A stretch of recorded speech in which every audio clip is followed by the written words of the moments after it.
But she herself told the Financial Times, you don't need to win an election to find out the state of public finances, as we've got the OBR now. Paul Johnson of the IFS says the state of public finances were apparent pre-election to anyone who cared to look, which is why he and other independent figures say her argument is not credible and won't wash.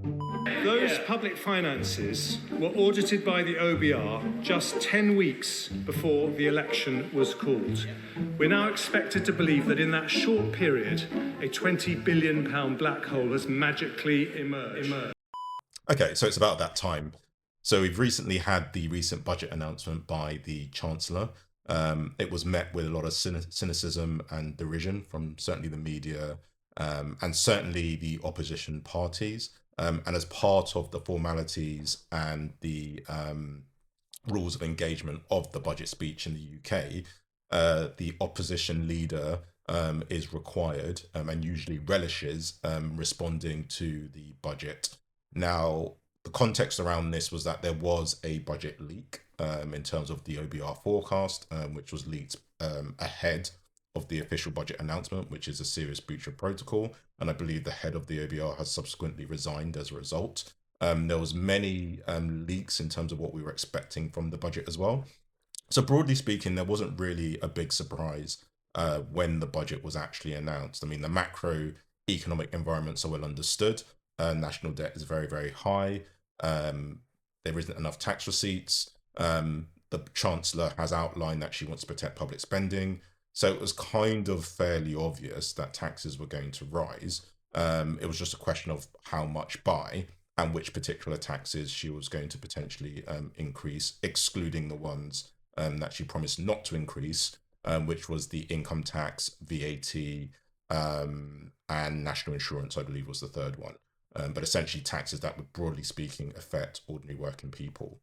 In my own view, she failed to achieve that in substance. So technically she did, but in substance and in the spirit of what was presented and trying to reassure people on, it was not achieved simply because the cost of living as a result of this budget will be going up, and the middle and additional higher earner workers in the UK, so these are broadly people that earn higher salaries and on average salaries, so these are people in the additional higher tax bracket or the higher tax bracket, they are going to be squeezed even further.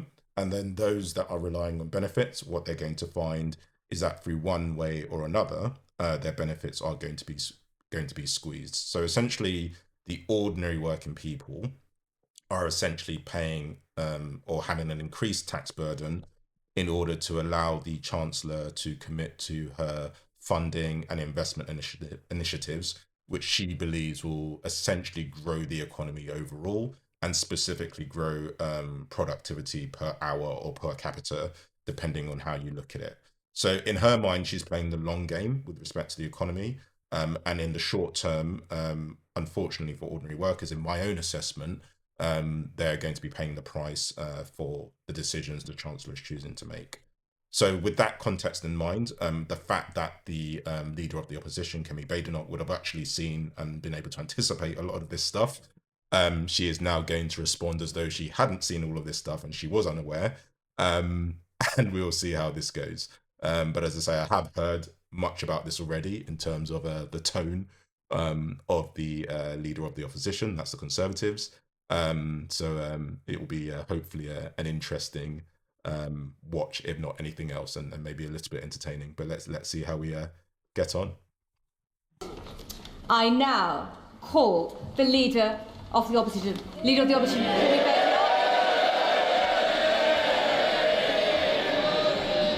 And again, we have to have the customary jeering. I'm not sure where it's coming from. If it's jeering, I'm assuming it's coming from the Labour side of the aisles. I'm not sure what you call these particular sides of this particular house. But yeah, I mean, it's just customary. And again, it's just something that's personally I find very, very annoying. But here we go. Thank you, Madam Deputy Speaker. And may I congratulate the Right Honourable Lady on delivering her second budget. I hope she enjoyed it, because it really should be her last. Yeah. but a total humiliation. A total humiliation. Yeah, so I would agree that it is, well, I wouldn't call it a humiliation. I wouldn't go that far, because many of the changes, in my view, are sort of very incremental, right? They're not drastic changes. And as I say, technically, she hasn't actually broken any of the manifesto pledges around increasing income tax.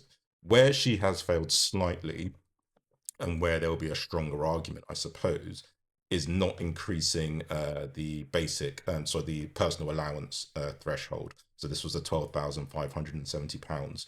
So by fixing that by another 3 years, in essence, that's probably going to be the strongest criticism someone's going to have around breaching her pledges around income tax in particular. But broadly speaking, I wouldn't call this a full humiliation. It's a bad budget in my view, but I wouldn't go as so far to say it's humiliating. It's just not great in my particular opinion. It's a total humiliation, Madam Deputy Speaker. Last year, she put up taxes by £40 billion, the biggest tax rate in British history. She promised that she wouldn't be back for more. She swore it was a one-off. She told everyone that from now on, it would be stability and she would pay for everything with growth. Today, she has broken every single one of those promises. Yeah, so this is where, in substance, Kemi Badenoch will have a strong argument. And arguably, as I say, it probably would have been pre-prepared prior to the announcement, simply because so much was known. If you're a chancellor that is saying you're going to protect working people, but you are sort of presiding over the largest tax increases we have seen in recent times. So in context, I think it was about 26 billion of tax raises in this budget announcement alone. And again, I don't know if Kemi Badenoch is correct around the 40 billion or so she mentioned previously, but let's assume she is, right? No, so this will be about 60 billion against what was being argued was a black hole, 22 billion, which then turned out actually to be a 4 billion surplus, right? So the optics of getting the surplus and deficit position wrong by the Chancellor, the optics of having arguably the highest tax raises we've ever seen in the context of a manifesto pledge of protecting ordinary working people and not raising taxes on them where possible, optically, it does look pretty bad, actually. And this would substantiate her assessment of this being humiliating, because optically, when you look at it that way, it does not look good. And that's probably why Kemi Badenoch is relishing this moment to say these things, to be fair to her. If she had any decency, she would resign. Yes. At the last budget, she said she was proud to be the country's first ever female chancellor. After this budget, she will go down as the country's worst ever chancellor. Now, objectively speaking, I'm unsure why the Conservatives could ever make that claim. When you consider they had a prime minister, they had the shortest serving prime minister in UK history, but more specifically, they had the shortest serving chancellor in UK history, which was Kwasi Kwarteng, who I think managed only about 38 days a month in office before being replaced by, I can't remember who replaced him, but he was replaced by another Conservative chancellor who Liz Truss appointed, who then basically reversed much of the announcements he'd actually made immediately as soon as he came into office. So this argument that she is the worst chancellor the UK has ever seen, objectively speaking, I would say is false. However, I do actually like the fact that she's drawn attention to the Chancellor's pride about being the first female Chancellor. Now, that is something to be proud of, in the same way Kemi Badenoch can be proud of being the first representative of her demographic leading the Conservatives Party, i.e. a black female, that we haven't seen that before in the UK. However, I think for me, what I did feel personally at the time was that Rachel Reeves made a lot of light of this, and she put a lot of weight on this, and it distracted from the argument of meritocracy, essentially, and the argument of essentially judging people on the same or consistent basis. Now, it's good that we see this diversity and this representation, but for me personally, I don't think it adds more or less credibility to your position just because you happen to be female or male. And we do need to move away from that. So I do personally like the fact that Kemi Badenoch has drawn this out, even though her motives are very disingenuous. So let's be clear about this. Kemi Badenoch's motives here are sly, right? They're not there to celebrate or to acknowledge that in the sense I'm describing. What she's doing is she's basically insulting Rachel Reeves and using the fact that Rachel Reeves has talked about her gender more so than one might expect if, you know, we're in a society where, in a sense, we should be colorblind, gender blind, and focusing on essentially competence.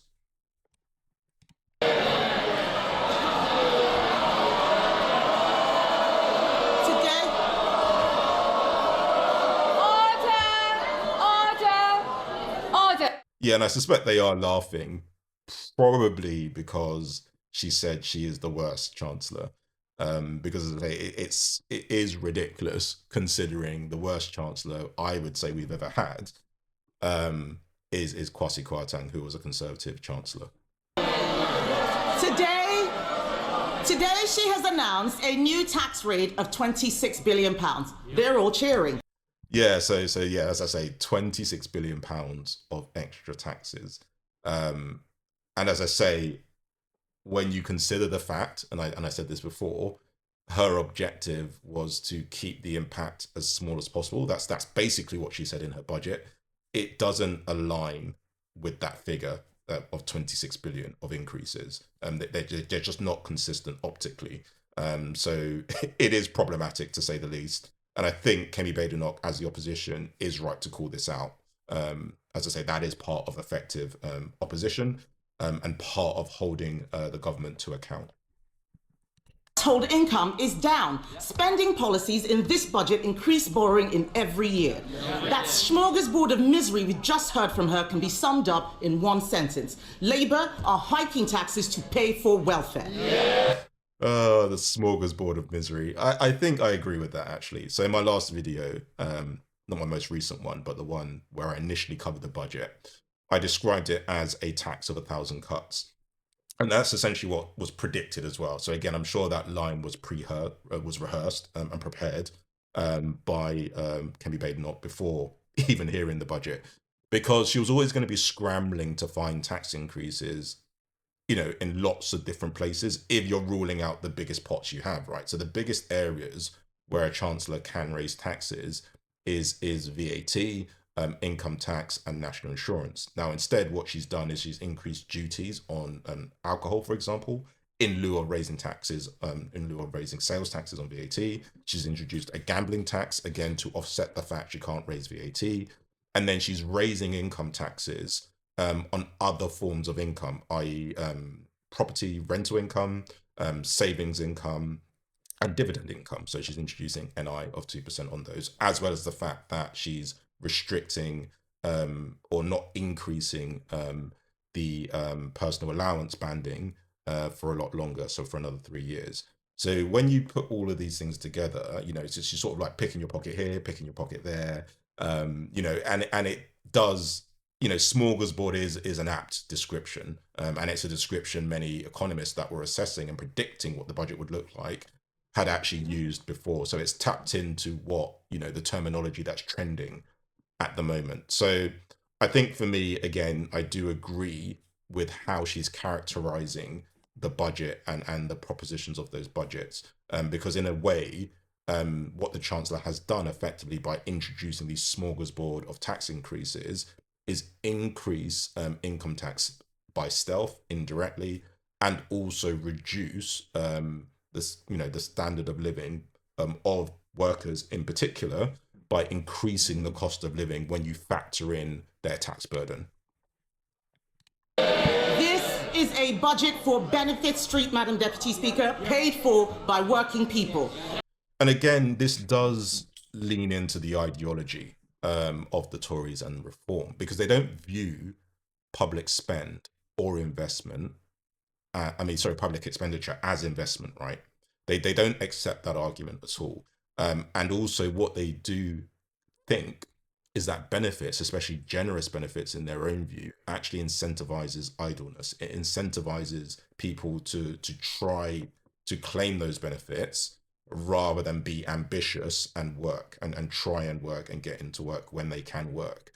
So that is essentially the context behind their decisions in the last 14 years, as Rachel has described it, to introduce austerity. So there would have been an element of we don't have a choice other than raising taxes, but is the country in a position economically to even pay or tolerate income tax rises when it's recovering from a pandemic, when it's kind of dealing with Brexit and finding a deal that allows trade to continue smoothly, et cetera, right? So this is where the ideological clashes are happening.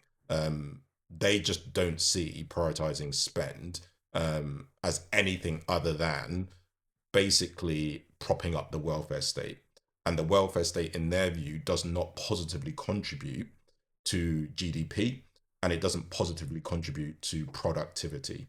So that is why she's saying by prioritizing or making the decisions the Chancellor has made to maintain the level of public investment and spend, she is basically presenting a budget of welfare spending, essentially. Budget increases benefits for 560,000 families by an average of £5,000. And that is objectively true, I think, in terms of the budget has resulted in increased benefit spending. That is something that has been observed. By introducing or removing the cap on child benefits so that people with more than 2 children can also benefit, that will also increase benefits, objectively speaking, even though the idea is that it brings children out of poverty. And again, my own view around that is that you've got to look at that situation more holistically and identify the root causes and address those rather than, say, throwing money at a problem. So yes, you do need to think about it in terms of there is an immediate need for that, but that on its own, in my view, would not bring children out of poverty. I think you've got to look at home security. I think you've got to look at school exclusions, for example. I think you've got to think about living wage, and you've got to think about the tax burden of the parents as well, right? You can't just look at saying, okay, we're going to make everything else worse for working parents, but by the way, we'll give you a little bit more child credit, right? So for me, those two things don't align with each other. So that is why I think, again, when I consider that context, Kemi Badenoch is in a much stronger position to pull this budget apart. These are the same, yes, they can chanter all they like. These are these same backbenchers, Madam Deputy Speaker, who cheered last year when she taxed jobs and left more than 100,000 people without an income. Yes. And again, what she's talking about there was the national insurance increase, right? So what happened, I think, in the last budget was that she increased the national insurance that employers had to pay for employing workers. So that made employing a UK worker more expensive. Now, obviously, the implication of doing something like that is that it disincentivizes businesses recruiting for jobs, or even thinking about making new hires, and also it might even make them consider looking at a contractor, for example, or a remote worker overseas, where they don't potentially have to deal with this additional tax burden if there is a need to fulfill that role. So basically, it was arguably something that disincentivized employment of UK workers in particular. So that is potentially what she's calling out here. And then the other thing to consider now is the changes that the Chancellor has made in this budget to salary sacrifice. Because again, it does the same thing. It brings more taxable income.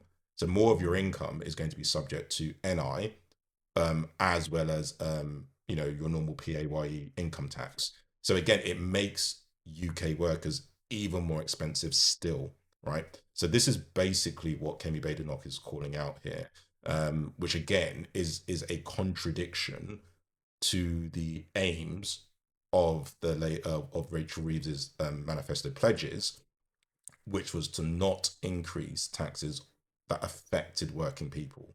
These taxes clearly affect working people, and the changes she made with respect to NI previously, this is employers' NI to make them more expensive, and the changes she made to salary sacrifice, which made contributing to your pension more expensive, as well as making a worker more expensive to employ, clearly negatively impact working people in the UK. They cheered because they didn't understand the consequences of what they were doing, and they still don't. And I guess you could make that observation, right? If you're cheering about these changes, and let's assume they did, because that's typically how they behave in this circus of protocol. I'm sure they did understand the implications, but optically it looks like they don't, right? So I think again, the accusation does land, I'm afraid, for Labour. Madam Deputy Speaker, it's not been an easy time for the Chancellor.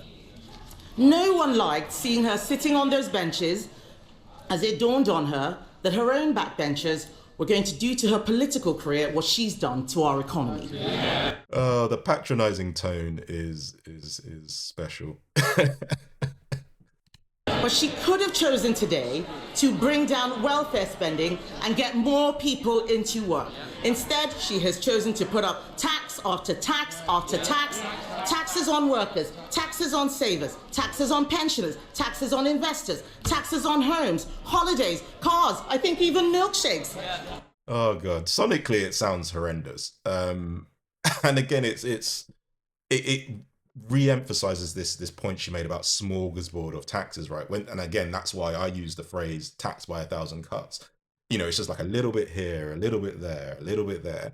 So individually, they don't seem that bad, right? And it doesn't seem as though the Chancellor has done a bad job in terms of limiting the damage of raising these income taxes, right? So she's, one could take the view that, okay, she's applied the right balance between considering, the demands on the ordinary worker versus the need to keep investing, for the benefit of the nation as a whole, as well as bringing down national debt.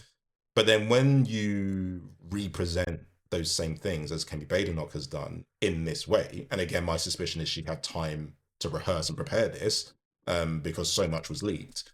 Sonically, it just sounds like bam, bam, bam. It really hits home, like how many different things she did, rather than having to listen to the whole thing as I previously did, for 2 hours or so.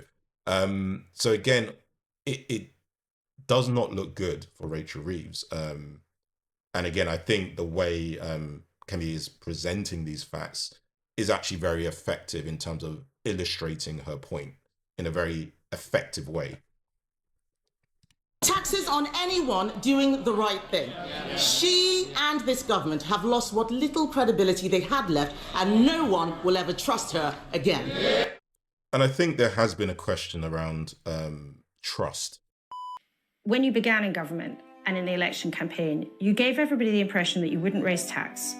You gave the impression that you would grip welfare. You gave the impression that growth would become above all else and that you'd cut the debt. And you also gave the impression that you would always be straight with people. This government's turning out to be rather different to all of that, isn't it? Now, on November the 4th, you said very publicly the economy had less cash than previously thought. Yes. I don't want to use the jargon, but it's a productivity downgrade for people who've been following it. Your message was plainly, sorry, everyone in the country, there's less than we thought, so I'm going to have to put your taxes up. Yeah. That was not entirely true, was it? Yes. We know now you'd been told you had an extra 4 billion to play with. It wasn't true to say that, was it? Was it a lie? Now, you put our taxes up by £26 billion, in part to, as you've said, increase that buffer. but also to spend an extra £16 billion on welfare. It was your political choices that led you to put tax up. So whether it was the spirit or the letter of your election promise that you wouldn't put taxes up on working people, you have broken that promise, have you not? So obviously I've mentioned a lot of the changes that have made, Labour feel more authoritarian. So the changes around the Terror Act, for example, where it seems as though you can call political groups or protesters terrorists without actually being very transparent about how you've come to that conclusion that they are a terrorist organization. Obviously, we talked about the changes with respect to digital ID, which was presented in the budget, and on the Online Safety Act, the directors, KYC checks that have been introduced, as well as obviously the recent regulation we've seen in the crypto space relating to Know Your Client and anti-money laundering checks. So this will be the crypto asset reporting framework, as well as the changes and the sort of developing regulation, MiCA regulation we're seeing across Europe as well, which covers a whole host of things. So it does feel like an environment where you're being taxed more, you're being watched more, and basically, the reward for that is not obvious, right? So it's not allowing you, despite all of these changes, essentially to get ahead in life, right? And have the things that most of us would hope to, want to achieve in the future. So again, it doesn't look great, is basically what I'm saying. And I've said that a lot before, but it doesn't look great. It doesn't feel great. And I think Kemi Badenoch is tapping into that sentiment quite effectively here. What's amazing, Madam Deputy Speaker, is that she has the nerve to come to this House and claim this is all someone else's fault. A laundry list of excuses. Yeah. And again, I actually do agree with this as well, right? So, to argue that all the elements of the OBR forecast that were negative are as a result of the Conservatives and the last 14 years of, say, austerity, COVID, and Brexit. I think for me,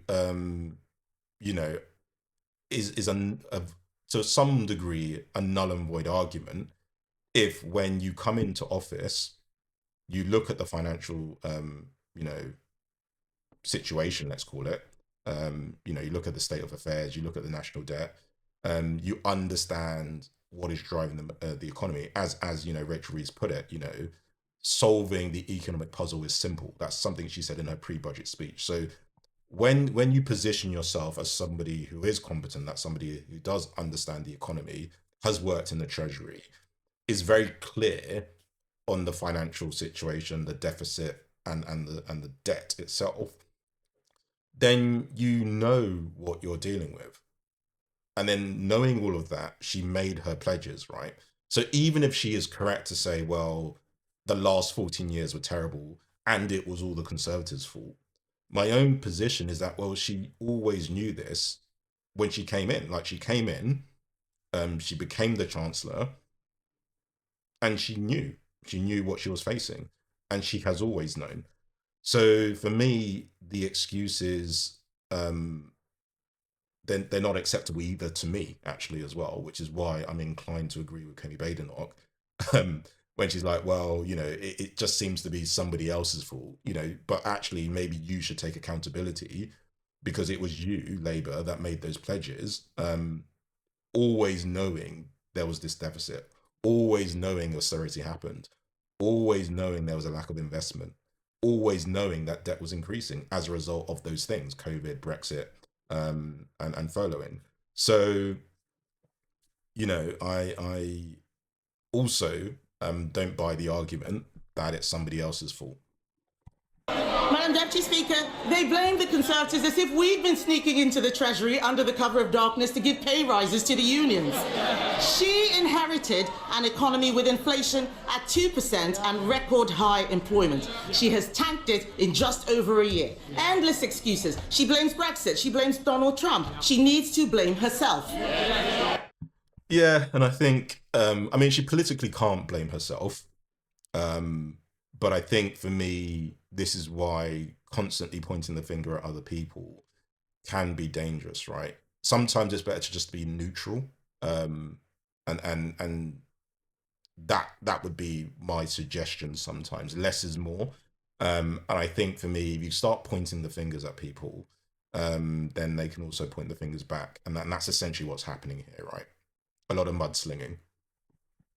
And I've got some news for her. The Chancellor didn't seem to understand what the OBR was saying. Inflation is up, not down, and that inflation was stoked by her tax and spend decisions. I wonder if that's true. I thought inflation was coming down, which is why the Bank of England interest rates were coming down. But again, it depends on how, because there's lots of different measures of inflation. So you got CPI, for example. This is a consumer price index, and I think you got the retail price index as well, which are slightly different, but essentially broadly measuring the same thing, I guess. So I don't know about that actually, but that'd be interesting to fact check separately. But I think, again, when you think about the position with respect to the deficit and the black hole, I think, again, it undermines Rachel Reeves' credibility in some ways and substantiates the sort of wider point Kemi Badenoch is trying to make here with respect to her competence. Because throughout, even during the budget, actually, she talked about this black hole that was left by the Tories. And this is the deficit of about 22 billion, which is the difference between tax receipts that were being collected annually versus outgoing expenditure by the government. But what it has since been discovered, and this was something that was known by the Chancellor before announcing the budget, was actually there was a projected at least 4 billion surplus rather than this 22 billion deficit. So basically what the Kemi Badenoch is outlining here, or trying to suggest here, is that the Chancellor does not have a good understanding of economics and metrics. And she's using this example of saying, you're arguing inflation has gone up, gone down, when actually it has gone up. But I think the stronger argument here would be to focus on the fact that for, throughout the time they've been in power, they've been making a massive point about this 22 billion pound deficit. And this was the justification, or part of the justification, as to why they had to take the measures they'd taken to increase some of these income taxes, restrict some of these benefits, and then also focus on investing in areas that are producing increasing productivity. That discrepancy is actually quite significant.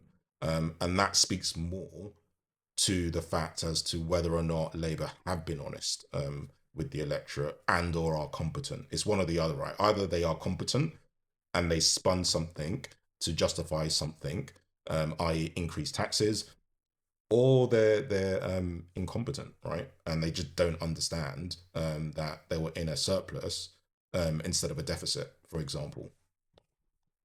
Economic fiscal outlook says that they expect inflation to stay higher for longer. Everybody else has read it. She still hasn't read the OBR analysis. She blames higher than expected borrowing costs. Where does she think they came from? Those borrowing costs are driven by her lack of grip. She is paying more, you're saying us, she's paying more to borrow than Greece. She is paying more to borrow than at any point under the 14 years of Conservative government. And that's another relevant point, right? And this is why thinking about cuts can be important. If you're borrowing money, you want to borrow on favourable terms. And basically what Kemi Badenoch is questioning here implicitly is that, is this actually the right time to be borrowing more money from the markets? Your level of debt is already very high. So how does the market view you as a lendee? Because if you're a lendee with, say, bad credit history, so to speak, you're probably not going to get favourable borrowing terms. And again, if there's more demand for borrowing, then again, they're in a position where they can ask for a higher return. So that's essentially the question Kemi Badenoch is raising, and which is why she's sort of alluding to the fact that, you know what, why are you committing to all of this and not considering more aggressive cuts? Perhaps if Labour MPs read a book sometimes, they would know something. That includes an energy crisis, Madam Deputy Speaker. Under us, we had an energy crisis sparked by a war in Ukraine and a global pandemic. What is her excuse? And I think that's also the point I've been making as well. You know, when the Conservatives were in power, they had to deal with the war, they had to deal with Brexit, although they were the ones that allowed Brexit to happen in the sense that they gave us the option to do it. They had to deal with COVID. So that will always be something they can argue meant that national debt just had to increase and they just had to borrow. And it was the same for all the G7 economies, actually, as well as globally. Now, Labour are not dealing with these issues. So the fact that we're still seeing national debt increase as a result, we're still seeing income taxes increase as a result, we're still seeing living standards being eroded as a result. Her question actually is quite apt. What is the excuse in that context? Why are you any better or worse than us, would be the way I would phrase that, right? It's like Labour like to position themselves as being more honourable and being more competent than the Conservatives, and that they would have always have done a better job and made the right decisions in the interests of the country.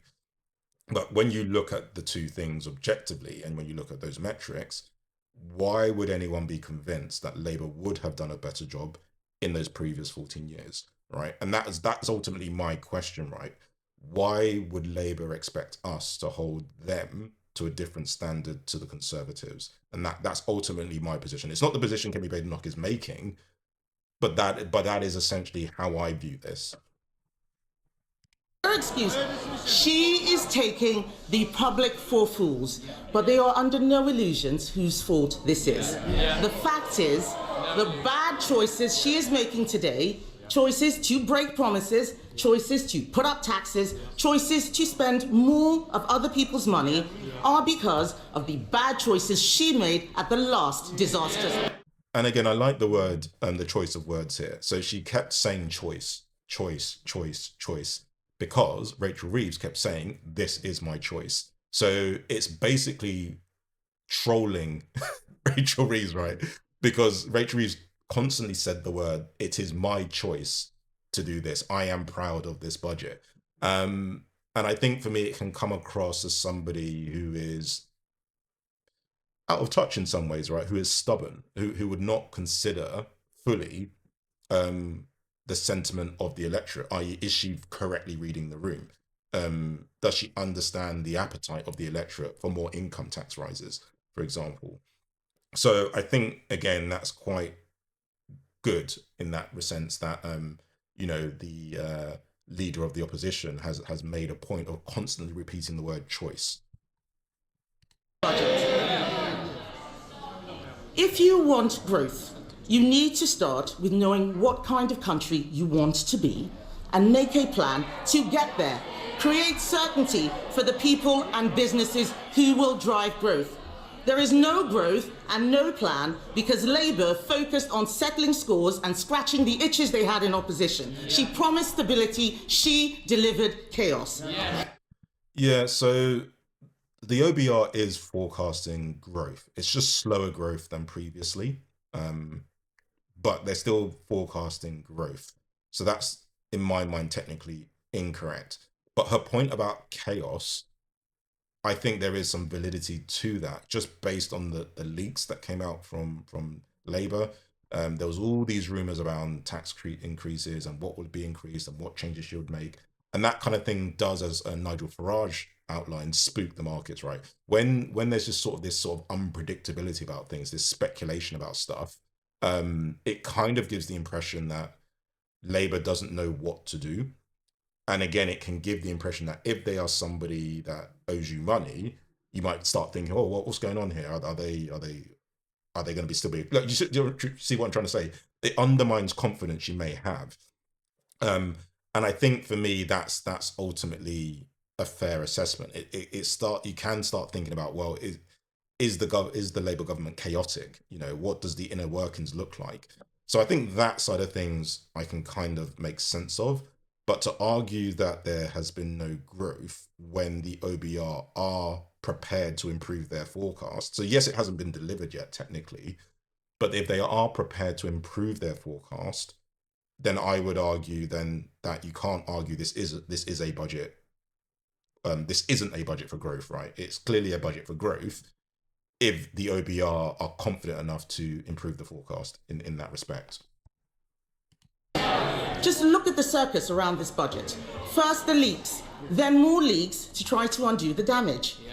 Calling panicky press conferences, U-turning on her U-turns, rolling the pitch one day only to plow through it the next. That's exactly it, right? And that's exactly what I was just talking about. It's like all of this feels chaotic. All of the things Kemi Badenoch just described there felt very chaotic. The fact that she gave a pre-budget speech was, for me, the biggest red flag. It's like, that is something that does not normally happen. And why did Labour feel the need to do that, right? If they were in control. If they were in control of the narrative, there wouldn't have been a need to do that. And then on top of that, the cherry on the cake is that the OBR forecast was actually leaked before the official announcement. So again, a smorgasbord of taxes and a smorgasbord of just, mistakes and hiccups and flops all over the place. Had the cheek to talk about stability, Madam Deputy Speaker. She has become the first Chancellor in history to release the whole budget ahead of time. Yeah, I mean, it's not optically a good look. So I don't necessarily think that's Rachel Reeves's fault or Labour's fault per se. But optically, when you consider all the other things we've just talked about, in terms of these leaks, in terms of the fact that Rachel Reeves has been caught out with not having the right rental license, and you think about obviously the rental income tax that she's introduced, Angela Rayner's position basically becoming untenable because again she couldn't deal with the capital tax arrangements appropriately. Again, it doesn't give the impression of a party that has control over its affairs, essentially. So again, it's just ammunition for the likes of Kemi Badenoch to just really go at the Chancellor here. Is extraordinary. It tells you everything you need to know about her grip on the Treasury. She's making the UK a shambolic laughingstock to international investors, and if she doesn't resign for breaking her promises, she should sure as hell go for this. Yeah. And again, it kind of makes sense, right? I don't agree she should necessarily go, personally. But again, it does, like, I can understand the logic of what Kemi Badenoch is saying here, right? So you've had a lot of leaks. The OBR has leaked their forecast ahead of time. You've not stuck to your pledges in substance, in my opinion. And this undermines the confidence the markets may have, and therefore may affect your borrowing terms, actually. So it's not great. It's not a great performance by Rachel Reeves or Labour with respect to managing the budget. Certainly optically, anyway, in terms of the optics around this. And normally, if this was how your job was going, one would question your ability and one would question whether or not you should keep your job. I'm not saying politics is the same as work in that regard, but I think there is some weight somewhat to what Kemi is suggesting here around the fact that this is not a moment for Rachel Reeves, as she keeps saying, to be proud, right? Rachel Reeves presents herself as being proud of her budget, being proud of the first female chancellor. And I think that element she can be proud of. But in terms of her results so far, I don't think this is a moment where she can be particularly proud, in my humble opinion, based on many of the things Kemi Badenoch is outlining and many of those things that I personally would agree with. But, Madam Deputy Speaker, what have we got for all this chaos and disorder? There are 1 million more people claiming universal credit than there were at the time of the last budget. Government spending, up. Welfare spending, up. Universal credit claimants, up. Unemployment, up. Debt interest, up. Inflation, up.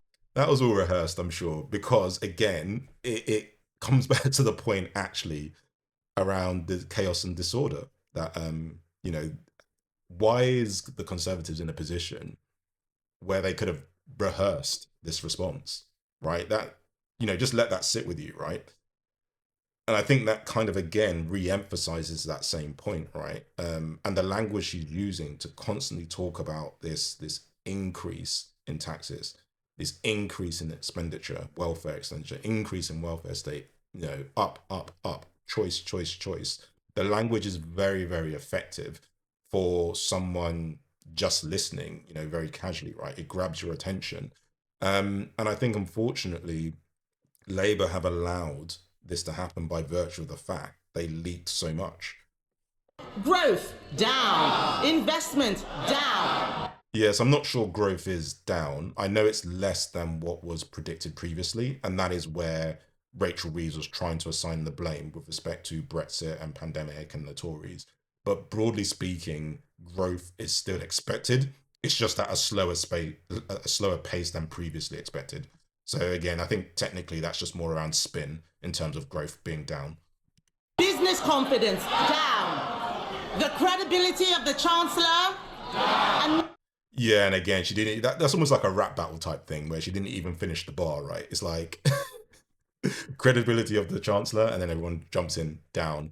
And I think in some ways that to me, it has undermined her credibility, right? I don't think it's fatal, in my opinion, but it has been undermined. All these different things that have happened has undermined her, which is obviously why the head of the OBR, I suspect, had to resign.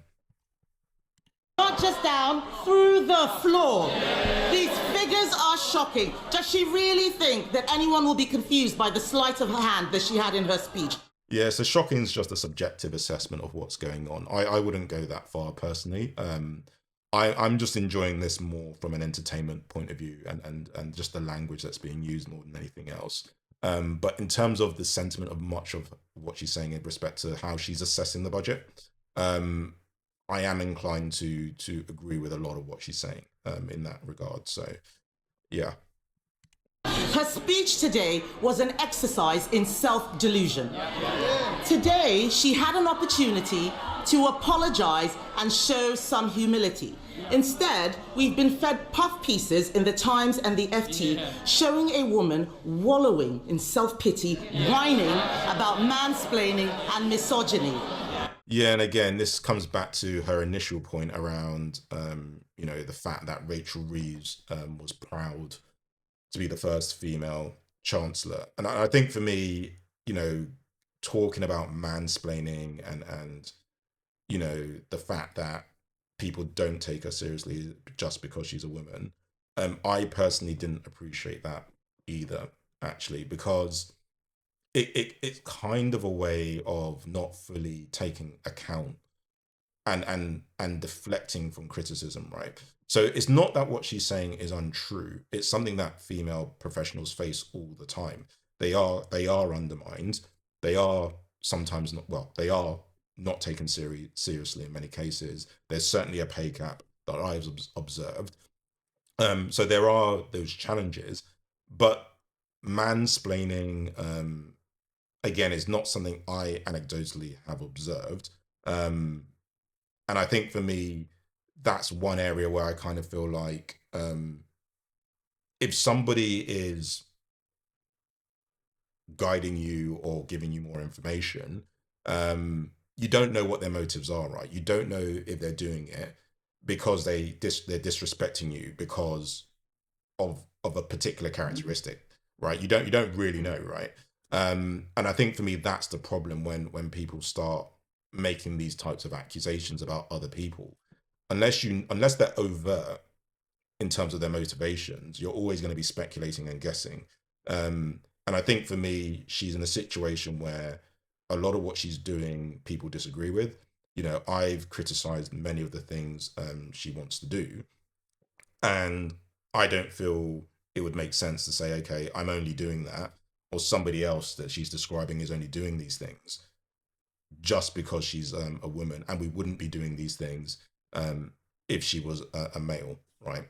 So I think for me, you know, I didn't appreciate that newspaper article where she was sort of accusing people of mansplaining things to her and having, you know, a particularly rough time just because she's a woman, when it kind of deflects from the fact that actually, yes, those things are true, but the real issue people have actually is with your policies. It's not the fact that whether you're female or male or whatever, right? Our issue is, do we think your budget or your economic policies are sustainable? And I think that has nothing to do with her gender, would be my view. All we've had is wallowing in self-pity and whining about misogyny and mansplaining. So, Madam Deputy Speaker, let me explain to the Chancellor, woman to woman. Wow. Oh gosh. The condescension is off the roof, man. It's wow. This is something else. People out there aren't complaining because she's female. They're complaining because she is utterly incompetent. Oh god. And this is basically what I'm saying, right? Whether you think she's incompetent or not is your own opinion, right? I'm not going to say she's incompetent. I'm not going to go that far. I think I would give her credit for being the first female chancellor. I think that it's an amazing achievement. She has my utmost respect. I think she's a highly driven, ambitious, and intelligent person. So therefore, she has my respect. And she's certainly, you know, more accomplished than I am. So I'm certainly not in a position to judge her in any way. Equally, though, I am not convinced the criticism she's receiving is because she's female, right? And I do want to be clear on that. And that is why I didn't like the fact that she was talking about things like mansplaining and things like this, because the timing seemed off, right? If we were doing a sort of biopic or she was giving a talk after her time in office, then that makes sense, right? But when you're in a situation where you're receiving criticism from the media, you're receiving criticism from the electorate, there's a rise in people moving to the left, i.e. the Greens, or moving to the right, Reform, for example, and you're kind of starting to, you know, present yourself as somewhat of a victim, a little bit.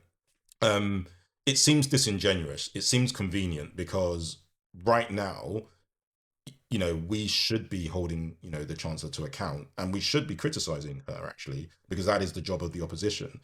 So to make it seem as though the main motivation or a lot of the motivation is just because she's female, I think for me was disingenuous. And that is why in that context, I wasn't happy about the fact she was talking about the struggles of being a woman, right? So I think for me, you know, the fact that she's also dealing with another female professional only makes this even spicier, in the sense that she can't make that challenge, or she can't make that accusation of Kemi Badenoch. She can't say, oh, you're punching down or you're mansplaining to me. And that is why, again, I think Kemi Badenoch is really enjoying this moment to really give her a good kicking. And it's not professional, but it is the environment of this space, you know, and it's not one I appreciate, but it's kind of like par for the course, unfortunately, when it comes to politics. You know, they just really insult each other. So in that respect, Rachel Reeves is actually fair game in that regard. Real equality means being held to the same standard as everyone else. And she's absolutely right. She's absolutely right. And that is the fundamental issue, right? And I think that is why the timing of Rachel Reeves's piece was ill-advised, right? Because again, it looked like another way of finding excuses, trying to look for sympathy. So her points were valid, but the timing, in my view, I view it very cynically. It means being judged on results. Take her bright idea, the Office for Value for Money. It's been closed down because it didn't save a penny. In fact, it cost the taxpayer £1.6 million. You couldn't make this stuff up. Madam Deputy Speaker, I've identified a way to save taxpayers huge amounts of money by sacking just one person, the woman sitting opposite. Oh God, it's actually painful. But again, if you leak everything, you give the ammunition. They have a lot of time to prepare everything, so they can find a way of really, kicking you verbally as much as they like. So it's very, very unfortunate. The ex-chief economist of the Bank of England was not mansplaining. He wasn't mansplaining when he said the tone. uncertainty around today's budget is the single biggest reason growth has flatlined. What did the Chancellor think would happen when she went on breakfast telly to do an emergency public service announcement? I interrupt your Cheerios to bring you this frightening message about income tax. Oh my God, this is crazy. This is actually, the levels of trolling are mad. Absolutely mad. It's like, are we really watching politicians? Like, is this really, a budget announcement from a G7 economy? It's insane. It's actually insane. But again, I'm for it actually in this sense. Normally I'm not. Normally I just find the whole thing very, very tiresome. But I'm actually for it in the sense that, if you create all this smoke, like people assume there's a fire, right? And this is the problem Labour had. Like they just so much came out. And then the pre-budget speech, which is like, everything's calm, everything's calm. Like you just think the opposite. It's like, why is she telling me everything's calm? Yeah, so this is oh God, it's I am here for this. That's all I can say. And then, unbelievably, she changed her mind 3 days later. No wonder people are in despair. Look at her face. Look at her face. But I just feel like this is of her own making. Like it really is. Like the pre-budget speech. Not sure why that was necessary, but she knows more than I do, right? So I'm just gonna give her that. Maybe there was a really good reason for that. But the leaks, like, it wasn't good. It wasn't good. So much was known, like, ahead of time. So it just wasn't a good look. And then the article around mansplaining, the timing was not good, right? So, oh God. She says she wants people to respect her. And it's true, like, it's true. Like, if you want that respect, like, you can't, and I know I keep going on about this, but you can't present yourself in some way as some kind of, I want to be very, very careful about this.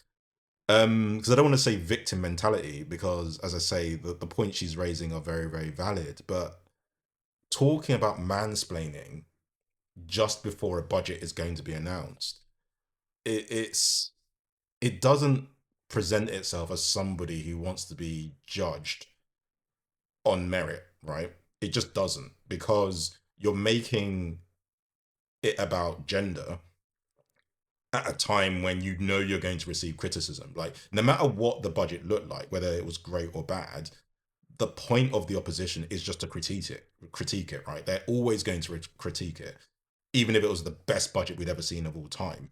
So you can't preempt that by saying, well, because I'm an ethnic minority, or because I'm somebody who's neurodivergent, or because I'm somebody who's trans, or because I'm somebody who's disabled, or because I'm female, I have to deal with all this stuff.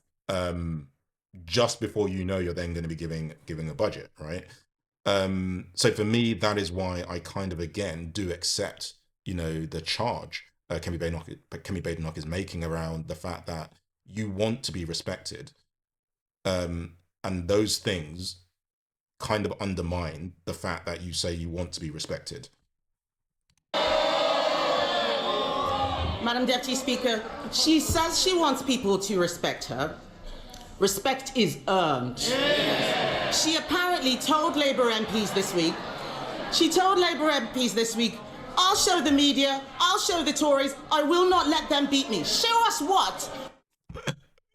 Oh, the characterizations are so disrespectful. Like, they're so disrespectful. And the reason I'm raising this is because imagine if a man was doing this to her, right? It would actually support her position.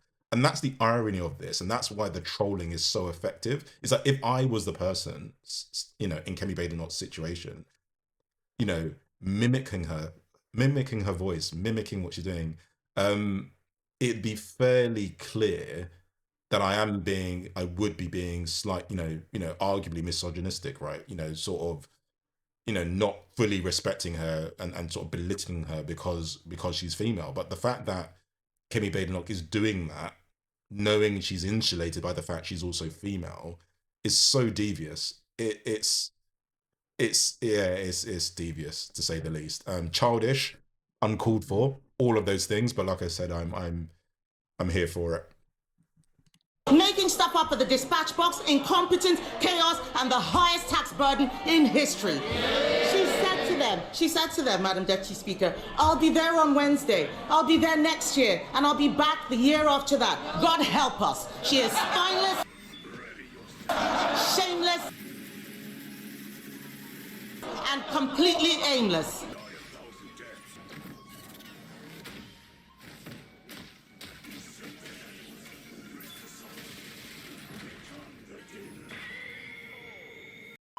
Okay, the insults are not necessary. You know, spineless, aimless. I can't remember the other thing. Like, you know, not necessary, but it's really, really funny.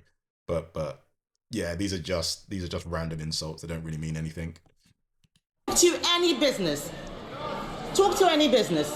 Talk to someone looking for a job. Unemployment is up every single month since Labour have been in office. They don't want to hear it, but it's true. They're shouting and complaining they cannot create jobs. It is the worst year for graduate recruitment on record. Yeah, so the fact that Rachel Reeves did talk about investigating youth inactivity would suggest that unemployment is becoming more of a problem.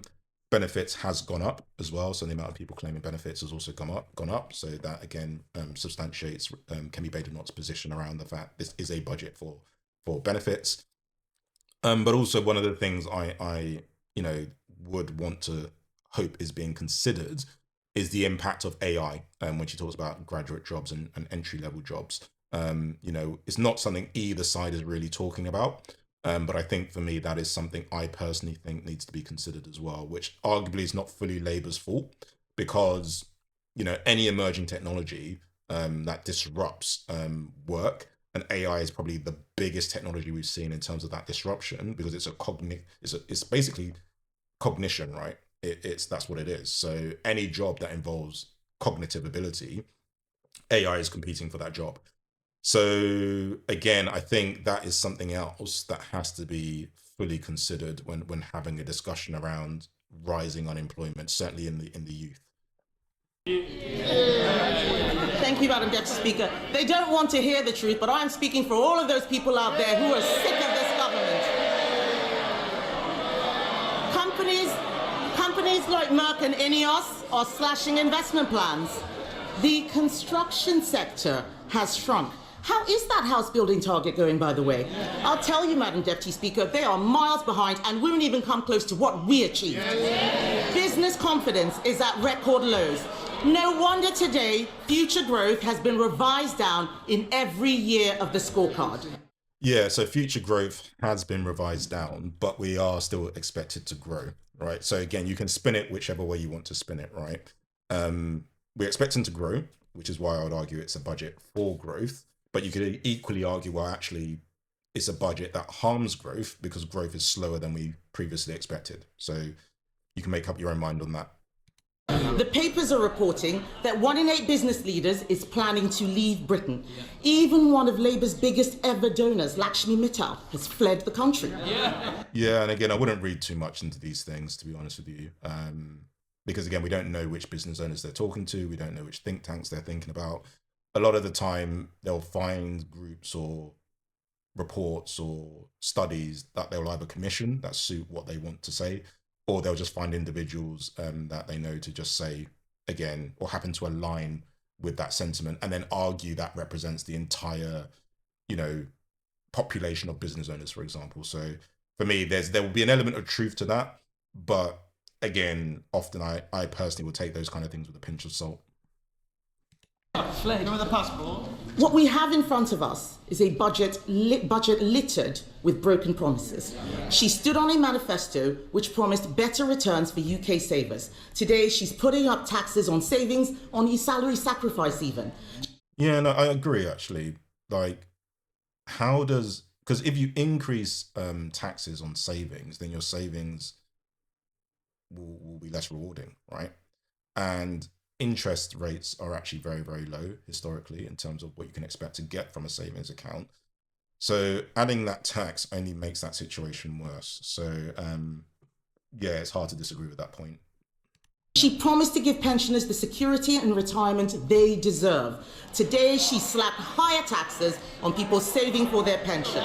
Yeah, and it's something I called out as well, right? You want people to have a comfortable or as comfortable as possible retirement. But if you're making it harder to get the money into the pension fund because you're taxing more of it before it gets there, and you're restricting salary sacrifice, then you're going to just be a poorer pensioner, right? You're going to be whatever level you're at. So let's say you've got a pension pot of 50 million. I'm just using a crazy number. It could have been 60 million. It could have been 70 million, right? That's the point. It's like there was less in there working for you, less in the market, like growing, appreciating. So it doesn't really matter who you are. You're in a lose-lose situation. And also, whilst you're getting there, your cost of living and your living standards have been worsened before you even get to retirement. So I do agree with that assessment that Kemi Badenoch is giving there. She promised to make Britain the best place in the world to invest and do business. Today, she has raised the dividend tax rates. She and the Prime Minister had already broken their promise to freeze council tax, but today she's decided to go even further, introducing a new property tax clobbering family homes that will only raise small amounts. This is Labour's Britain. And I think broadly speaking, I would agree with her, right? Because if you're introducing that property tax, people will say it's a mansion, but that mansion is a home, right? And it probably will be a family home. So it is a family home you're taxing. And I guess, it's emotive language, but I think for me, it's fair. It's a fair description of what's happening. Labour's Britain. People who work hard, Madam Deputy Speaker, people who work hard and save hard to buy their homes get taxed more, while those who don't work, who in some cases refuse to work, get their accommodation paid for by taxpayers.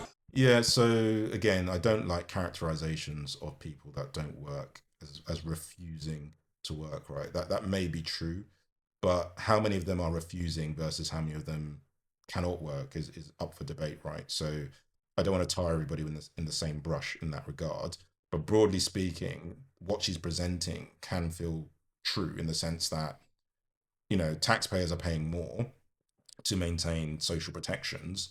So you can frame it in the way Kemi Badenoch is framing it without also demonizing those that don't work, right? So ignoring that point around people refusing to work, how she's characterizing the situation can make sense simply because, broadly speaking, the Chancellor is choosing investment and social protections over lowering the tax burden. Top it all off, because taxing your home, your car, your savings and your pension wasn't enough. It just sounds crazy when she just lists it off like that. She just reels it off seamlessly. Oh, God. She has, by her own admission, broken her manifesto promise on income tax.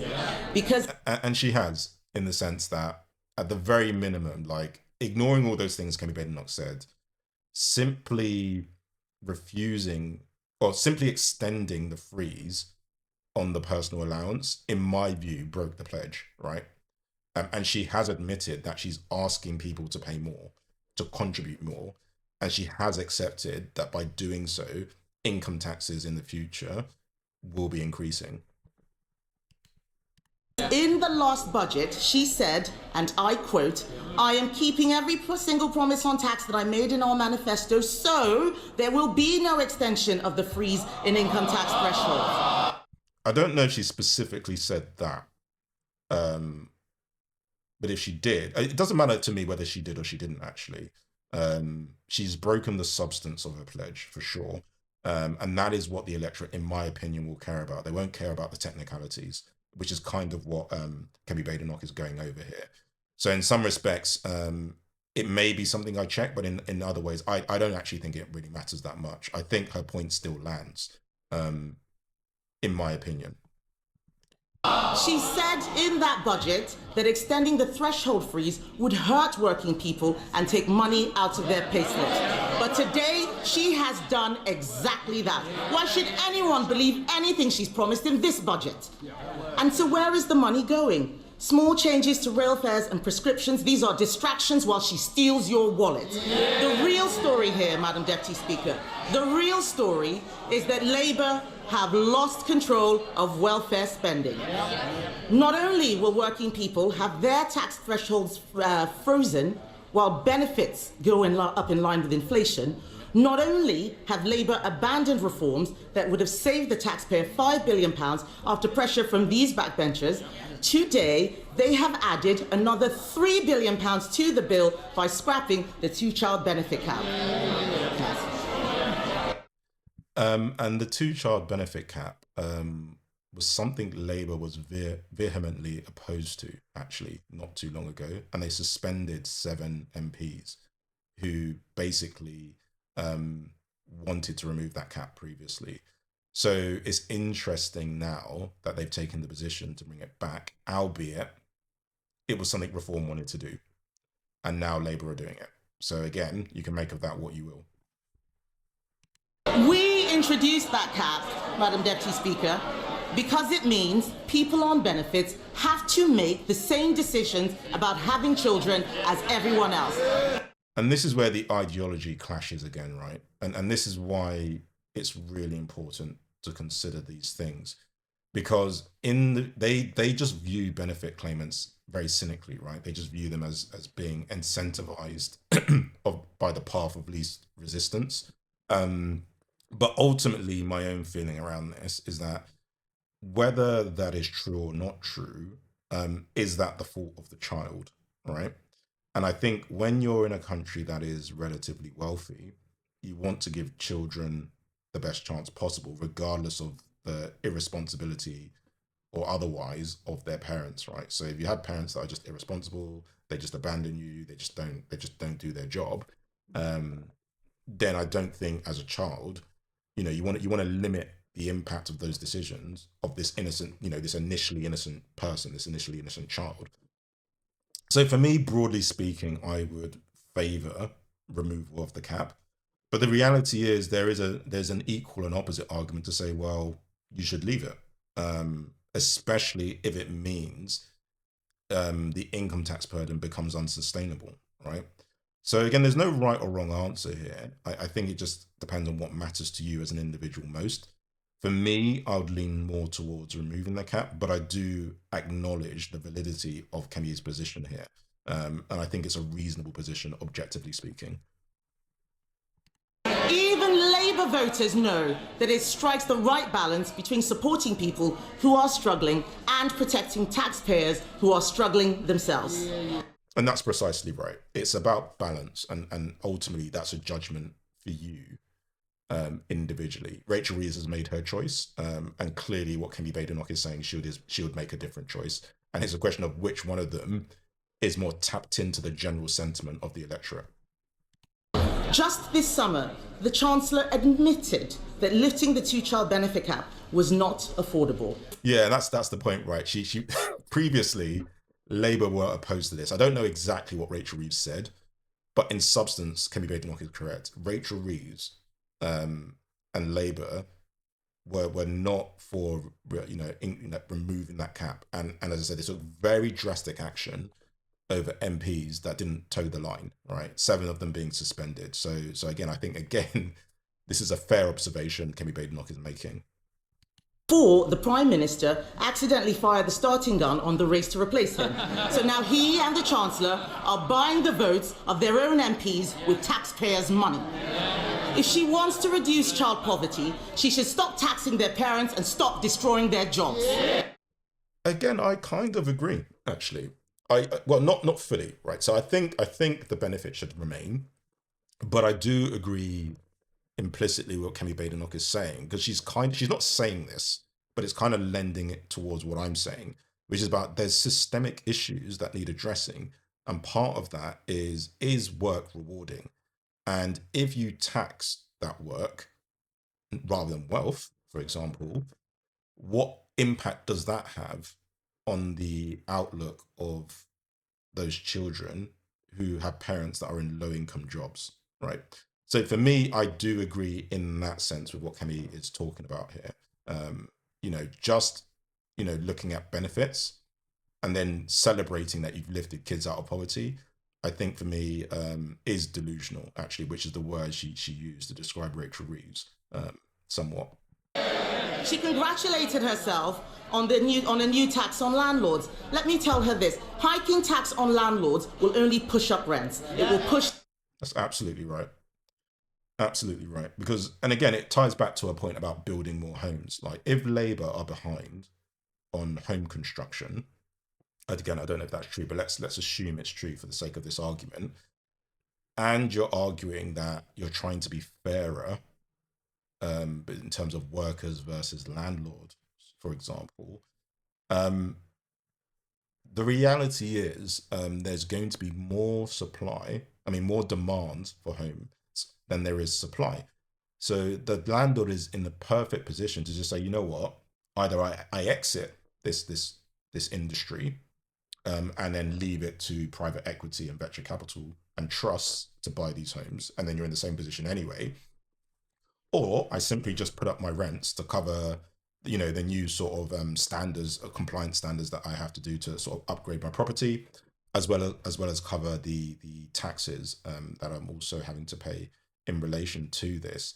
So ultimately, it's going to impact the tenant, who is just going to be somebody who probably would like to buy their own home, for whatever reason cannot buy their own home, and therefore the ability to save, to put down a deposit, is going to be harmed by the fact there's this increased rental burden.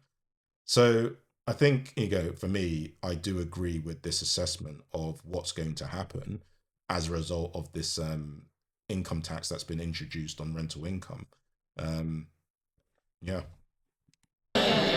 All this budget delivers is higher taxes and out of control spending. Nobody voted for this. The Chancellor must take responsibility. She chose to impose the jobs tax, driving unemployment higher month after month. She chose to abandon welfare reform, meaning the benefits bill is spiraling. She chose to spend more and more money she didn't have, leaving taxpayers to foot the bill. She is out of money, out of ideas, out of her depth, and she has run out of road. Yeah, and I think for me, listening to all of that, the one thing that sort of lands home to me is the fact that when she says the taxpayer is footing the bill, and, objectively speaking, the taxpayer always foots the bill. I guess the question is which taxpayers are footing the bill ultimately, right? And if the view is it should be workers, then I think for me, one has to question, is that sustainable? And it's something I've talked about a lot. And I think for me, that's where there's going to eventually be some pushback and say, you know what, as much as we want to protect these public initiatives, these investments, as much as we want to give every child a chance, at some point, affordability becomes more important than altruism and doing good and community spirit, right? And it's a shame that I have to say that, but that is the reality collectively of the world we live in, right? That balance is being challenged quite aggressively. And it's getting to the point, I feel, or closer to the point where people feel, you know what, I kind of need to look after myself a bit more, because we're not considering other alternatives around, tax receipts. So until that happens, it just lends itself to a system where people will want to, I think, individualistically anyway, lower their own tax bills. The country simply cannot afford a chancellor who can't keep her own promises. Her position is untenable, and she knows it. She's talking to the chancellor. Is he mansplaining to you, by the way? Is he Oh my God. Oh dear. The timing of again, I feel like it's her own fault. If she didn't do that article, the ammunition wouldn't be there. Do you want some help? Would you like some help? And again, it's so devious because she's a woman. And I don't mean that to be sexist. What I mean by that is she knows she can take this tone and be this disrespectful because she's a woman talking to another woman. And that's the irony of this whole thing. It's like, it's actually illustrating the point Rachel Reeves is making, but she's trolling her by doing so because Rachel Reeves cannot make the accusation that Kemi Badenoch is being sexist, even though objectively, arguably she is being sexist. Because would she talk to a man like this? Would she imitate a man like this? Right? That's what I mean by she's being sexist. And my suspicion is no, she wouldn't imitate the man's voice. Like these different things she's doing. So it's so devious. And the fact that she's also part of an ethnic minority as well just makes it even more, in some ways, delicious. It's just crazy. This budget could have saved £47 billion, including £23 billion from welfare. She could have applied our golden economic rule, allocating half of those savings to cutting the deficit and using the rest to cut taxes. Yeah, so she's addressing the criticism Labour constantly make. And it's the same criticism any, government makes, is that the opposition needs to come up with alternatives. And again, I have a slightly different view on this in the sense that, yes, they do, but their main job is essentially to challenge, to criticize. That's actually their main job. And then, yes, to support their own position, only to support their own position, they should justify that with an alternative. So it's not to come up with an entire alternative plan. It's simply to back up what you're saying with that logic, with the evidence, with studies, etc., right? So this is essentially what she's doing now. She's just talking about the fact that, look, you could have actually considered cuts. That's basically what she's saying, as a way of alleviating the pressure on income tax, and therefore finding the right balance between what you're asking of workers versus, your sort of wider objectives around, building up and investing in the nation as a whole. This country works when you make the country work for them. Only the Conservatives are on their side, Madam Deputy Speaker, and our plan for them is simple. Bring down energy costs, cut spending, cut tax, back business, and get Britain working again. Yeah, so I think, I found myself agreeing a lot with what Kemi Badenoch was outlining here. And I think for me, in some ways, I think it was very easy for her to do this because so much, as I mentioned before at the outset of this video, was released and leaked into the public, was discussed online, was discussed in the media well before the announcements were made. And obviously it was clear to many people what the national finances looked like before the budget was announced anyway. And then the pre-budget announcement didn't really help things because, again, it kind of gave the impression that, there was more bad news to come. And then, giving an article talking about, having people mansplain economics to you just before, you're going to receive criticism around your budget can be viewed quite cynically. And it is the way I do view that interview, to be very, very clear, despite my sympathies for the real issues that females face in the working environment, and the fact that they are discriminated against, they are potentially mansplained things, for want of a better word, and they are disrespected, undermined, and underpaid relative to their male counterparts. These are all real things. But as I say, the timing of deciding to raise these points for me if I'm being brutally honest, felt inappropriate. If you're arguing that, as Kemi Badenoch says, you want to be respected in your own right for what you've achieved in government. And it's something Rachel Reeves does talk about a lot, about the fact that, you know, what she cares about is bringing children out of poverty. That's how she's going to measure her success in terms of giving children a chance. A budget she's proud of because it prioritizes investment. And again, it kind of ties back into her feelings around, you know, investing in young people, empowering them to be more productive. However, the reality is part of being, you know, considered a competent chancellor is striking the right balance between what you want to spend and what you're asking of people to contribute in terms of tax receipts, reading the room politically around that in terms of understanding the appetite to do so, and fully accepting the impact and understanding the impact on the cost of living, i.e. knowing and acknowledging the fact that increasing taxes also harms poor working class children, right? If that's something you care about, doing those things also harms them, even though giving them benefits and credits can potentially help, right?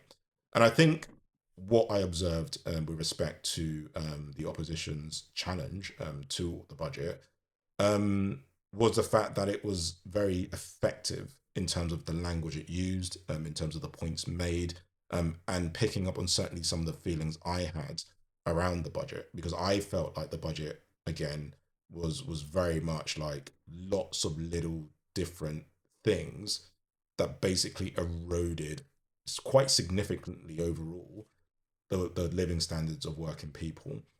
And where the Conservatives will always remain strong, as well as Reform actually as well, is that they don't really have to think about or consider a wealth tax in the same way, because that would be my issue with Labour's position, right? So although I'm more aligned actually with Labour's position on many things around investment, certainly, my concern remains around affordability.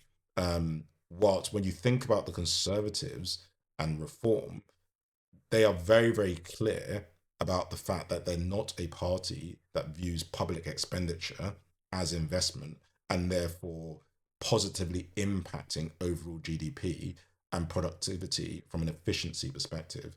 So the only thing arguably they would need to do, in my opinion, is present a credible argument that debunks the validity of a wealth tax, right? They don't necessarily need to say why they're going to do it, or, you know, I just think they need to say, okay, it's not the right thing to do, it's going to harm the economy because of X, Y, and Z reasons. But they're not really going to do that unless somebody, you know, in power or that could be in power says they're going to do it, right? So it's for the left to sort of prompt that debate. They need to instigate that debate.